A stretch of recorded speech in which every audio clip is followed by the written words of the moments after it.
తురకోళ్ళేందండి ఎప్పుడు ముసుగుల్లో ఉంటారు. వీళ్ళని మాత్రం ఎవ్వరు చూడొద్దంట.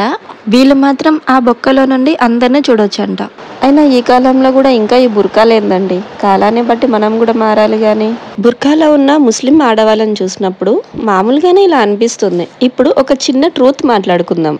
ఒక అమ్మాయికి తనకి ఎదురుగా వస్తున్న అబ్బాయి ఎలా పడితే అట్లా కాకుండా కొంచెం నీట్గా డ్రెస్సింగ్ సెన్స్ మంచిగా ఉంటే ఆ అబ్బాయిని చూసి అమ్మాయి ఓకే బాగున్నాడు అని అనుకుంటూ అక్కడ నుంచి వెళ్ళిపోతూనే ఉంటుంది. తన పని తను చూసుకుంటూనే ఉంటుంది.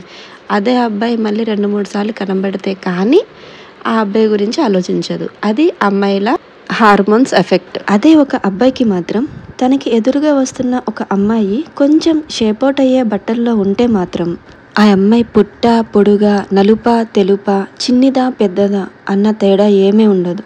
చూడగానే ఆ అబ్బాయికి కోరిక కలుగుతుంది. ఇది నిజం. ఎందుకంటే వాళ్ళ హార్మోన్స్ అలా రియాక్ట్ అవుతాయి.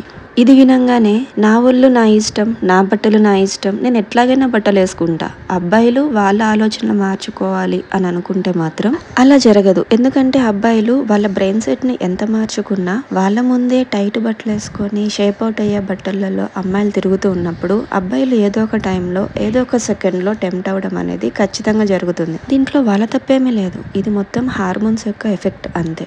ఇక్కడ ఇంకోటి కూడా ఉంది. ఒకవేళ ఒక అబ్బాయి ఒక అమ్మాయిని అలా చూసి రియాక్ట్ అవ్వలేకపోయాడు అనుకోండి, రేపొద్దున పెళ్ళైన తర్వాత తన భార్యను చూసి కూడా తను ఎలాంటి రియాక్ట్ అవ్వడు అని అర్థం. అంత ఇంపాక్ట్ పడుతుంది వాళ్ళ హార్మోన్స్లలో.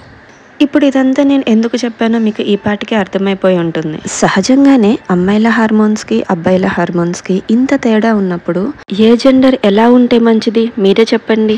మనల్ని పుట్టించిన దైవానికి ఇవన్నీ తెలుసు కాబట్టే కదా ఆయన స్త్రీ ముసుగులో ఉంటే మంచిది అని చెప్పడం జరిగింది. ఇలా ఉండడం వల్ల ఆడవాళ్లే కాకుండా మగవాళ్ళని కూడా వాళ్ళకి వచ్చే తప్పుడు ఆలోచనల నుండి కాపాడిన వాళ్ళం అవుతాము.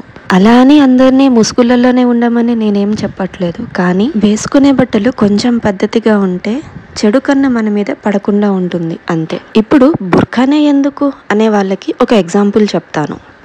రోడ్డు మీద ఓపెన్గా ఒక డైమండ్ ఉంది. అది మెరుస్తూ ఉంది. అలా ఉన్నప్పుడు ఎవరైనా దాన్ని చూడకుండా ఉంటారా?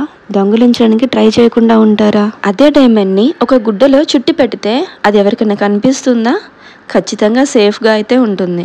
అలానే మన సృష్టికర్త అయిన దైవం అమ్మాయిని డైమండ్ కంటే ప్రీషియస్గా అంతకంటే సున్నితంగా పుట్టించాడు. ఎలాగైతే మనం విలువైన వస్తువుల్ని బీర్వాలో పెట్టి సేఫ్గా ఉంది అని అనుకుంటామో అలానే మేము కూడా బుర్కాలో ఉన్నప్పుడు సేఫ్గా ఉన్నట్టే ఫీల్ అవుతాం. ముసుగులో ఉన్న అమ్మాయి యొక్క అందం కేవలం తనని చేసుకోపోయే భర్తకే సొంతం.